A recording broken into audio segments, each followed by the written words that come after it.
All right, this next clip that you're about to see is this pissed me off so much, man. There's nothing I hate more than super religious people or like religious leaders who are right-wing. There's nothing I hate more than that. It's just so fucking hack. It's so hack, and it's so the opposite of what like the message of Jesus is supposed to be. Right-wing politics is anathema to Jesus Christ and his message and what he's all about. So here we have this guy, Bishop Robert Barron, who, by the way, I gotta be honest, I never fucking heard of this guy. I never heard of this guy. But he's apparently the bishop of the Diocese of Winona, Rochester in Minnesota. So, you know, high up there in the Catholic Church. And he tweeted, a recent statement by Representative Alexandria Ocasio-Cortez illuminates the Marxist ideology which continues to take hold of American politicians. Here are my thoughts. So, nobody asked for this. Nobody really cares what this guy has to say, but we're going to listen and have some fun with it. Everybody's Bishop Barron. You know, just last week, Marco Rubio gave a talk that I thought was really good in Munich. He was talking about the shared culture of Europe and America. He referenced Gothic cathedrals and Dante and Shakespeare and even the Beatles. His point was, we got to get beyond just our political differences and find our sources in the great culture that unites us. He's lying. This is not what Marco Rubio's speech was. Marco Rubio's speech was an unapologetic pro-imperialism, pro-colonialism, pro-white nationalism, and Christian nationalism speech. The whole point of it was, we're superior, everybody else is inferior, and all of you people here in Europe, yeah, you could kind of be with us because, you know, you were the predecessors to us. You were the empire before us. So we're kind of going to welcome you in the club. But, you know, we're better than everybody. That was the idea. The whole idea was, let's roll the clock back to a more primitive, might makes right, law of the jungle world. And I'm going to dress all that up by talking about, like, Christian heritage and Judeo-Christian philosophy and, you know, how Western civilization it thrives and, you know, others are not as fortunate. Like, that's what that speech was. For anybody to take anything else away from it is, like, it's just dishonest. It's just dishonest to pretend like it was some highfalutin speech that was, you know, getting at something real. No, it's getting at, we're pro-barbarism, we're pro-imperialism, we're pro-colonialism. Took a further step that was very much in line with Pope Benedict XVI and Christopher Dawson, namely that culture is grounded in cult. At the root of all culture is something like religion. And so he wasn't afraid to reference the Christian faith as a key element in giving rise to the shared culture of Europe and America. So a really good speech, I thought. Notice how he's giving no credit whatsoever to the Enlightenment, giving no credit whatsoever to the idea of democracy. It's just straight to, oh, Christianity, Christianity, Christianity. Most of the founding fathers were fucking deists. They were deists. They were not theists. They were not Christians, which basically, it's sort of like the atheists of the time. Because, you know, everybody thought, well, this has to be organized. This has to be, like, created, right? But they were deists. They believed in, like, a non-denominational God. Like, somehow the universe put this stuff together. So for him to give credit to Christianity, Jesus Christ. Ocasio-Cortez answering him. And I was very struck by her answer. I thought it was very illuminating. She said, oh, you know, this appeal to culture, it's so thin because culture is ephemeral. It's always changing. And so we shouldn't pay attention to culture. We should pay attention to the material foundations in the class struggle. She's 100% right. All of that is exactly right. There is no set culture. That's not a thing. Culture changes, culture evolves, culture adjusts with time. It's not some like definable, measurable thing. And yes, class is eternal. Class is measurable. Class is... It has been proven since the release of the Epstein files, where we know we are literally run by a shadow government of moneyed interests who oftentimes are sadistic, pedophile, rapist billionaires. It's never been more clear that class politics are the truth. It's just true. Well, all of that, everybody, is right out of the Marxist playbook. First of all, that Western culture, as Rubio invoked it, is thin. The culture that gave us all those great figures, that gave us the rule of law, that gave us respect for the right. Again, giving credit to Christianity when he should be giving credit to the Enlightenment. They do this bait and switch all the time. Pawn off everything that's good about America to like Christianity, right? And it's just not the case. It's just not the case. Right to the individual that gave us our democratic political system, that gave us the university system. Gave us none of this, by the way. None of this is because of religion. None of this is because of Christianity. In fact, you needed the Enlightenment to beat back against these values, to fight back against these values, because they're prone to a dictatorial approach.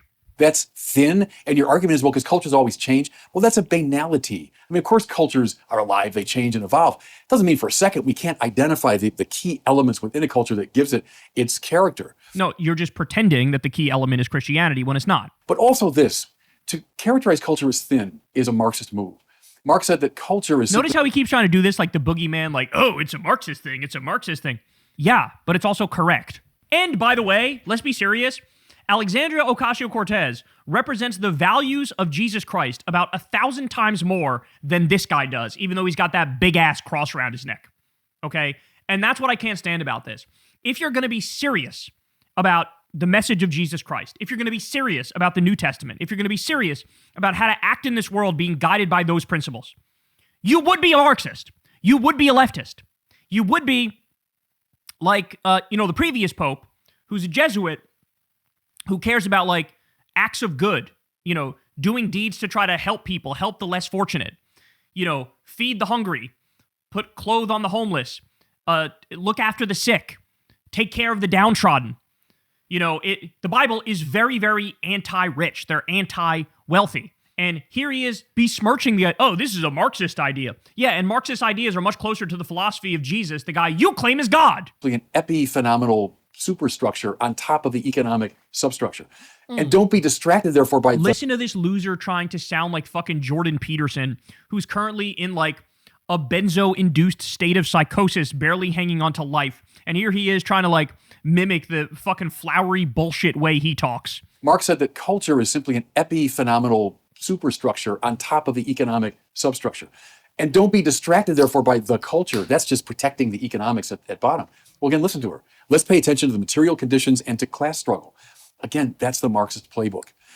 What's worrying me, everybody, is the extent to which political leadership on the left in America is becoming, it's unapologetically Marxist. The mayor of New York City. I love this. It's worrying me that people on the left are actually, like, saying true things and believing in true things.